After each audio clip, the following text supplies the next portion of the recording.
Madame la Présidente, Madame la Ministre, Madame la Présidente de la Commission des Affaires sociales, chers collègues, j'ai été très attentive au texte qui nous a été soumis en Commission des Affaires sociales. Et après son étude, j'ai voulu, lors de votre première audition, Madame la Ministre, en commission, pour laquelle j'avais fait un aller-retour de La Réunion, vous dire mon interrogation sur la pertinence de ce texte pour les départements ultramarins. Mais en 1 minute de temps de parole, ce fut une véritable gageure. De quoi s'agit-il? Ce texte veut régler le problème des déserts médicaux, entre autres, et proposer, entre autres aussi, pour cela, une nouvelle organisation de santé associant des plateaux techniques de haut niveau, une ouverture hôpital-ville et la consolidation des projets de communautés de professionnels territoriales de santé. Somme toute, une perméabilité des pratiques et des territoires dans un ensemble continentale, organisée et en interconnexion entre départements et régions. Mais la question est de savoir si le modèle que vous nous proposez a une chance en l'état d'être efficient, tel que vous le promettez pour l'Hexagone, sur les territoires insulaires et isolés, loin du continent, à des niveaux de structuration de l'offre de soins très hétérogènes. Premièrement, vous voulez que cette nouvelle organisation s'ancre sur un plateau technique de haut niveau. Or, il n'en existe pas sur tous les territoires et départements d'outre-mer. Comment fait-on?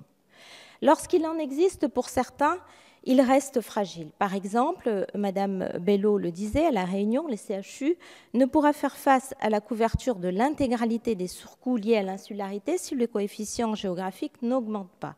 Je le rappelle également, il a fait l'objet d'une augmentation d'1 point sur les 10 dernières années. Et de quel surcoût parle-t-on très concrètement? Le coût de l'oxygène aujourd'hui pour un CHU de l'Hexagone est autour de 50 centimes le mètre cube.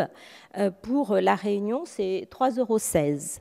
Deuxièmement, vous voulez développer les projets de communautés professionnelles territoriales de santé. Je note que dans l'étude d'impact du tableau de ventilation des projets, n'identifie pas les Outre-mer. Pour faire communauté, il faut les professionnels. Et pour certaines disciplines, dans certains territoires, nous nous rapprochons de la moyenne nationale. Pour d'autres, nous en sommes très loin. À titre d'exemple, la densité totale des médecins en Hexagone est de 340 pour 100 000 habitants. 221 en Guyane, 225 en Guadeloupe, 81 à Mayotte.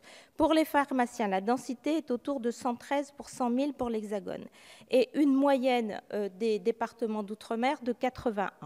Pour le médico-social, nous sommes tous en dessous des moyennes nationales et pour certains de façon considérable.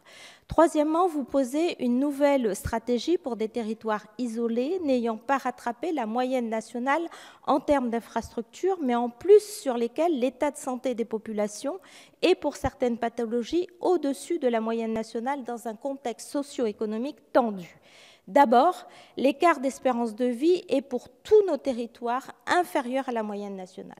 Si pour certains cet écart est moindre, preuve que les dynamiques de rattrapage opérées depuis 40 ans ont été efficaces, ces dynamiques restent très fragiles. Mais pour certaines maladies, vous le savez, nous avons des taux de prévalence particulièrement élevés que la Commission nationale consultative des droits de l'homme en octobre 2017 pour avis et sur lesquels nous a donné un avis et sur lesquels il est important d'agir. Mortalité maternelle et infantile, 9,2 dans la région Grand Est. Il est de 19 en Guyane, 18,6 en Martinique et 13,7 à La Réunion. Mortalité infantile est de 3,7 en moyenne en France, quand elle est de 7,6 si l'on se concentre sur les territoires ultramarins. C'est beaucoup trop. Concernant le diabète, le taux est de 10,2 à La Réunion, 8,9 en Guadeloupe, alors qu'il est autour de 5 au niveau national. Les proportions sont les mêmes à chaque fois qu'il s'agisse des AVC, des cancers, des maladies chroniques. Nos territoires ultramarins sont différents entre eux, mais ils ont en point commun d'être tous isolés de la France hexagonale. Il n'y a donc pas pour nos malades de possibilité de maillage territorial pour leur santé, si ce n'est parfois de pouvoir prendre l'avion. Que faire lorsque nos plateaux techniques ne sont pas à la hauteur, nos professionnels très insuffisants.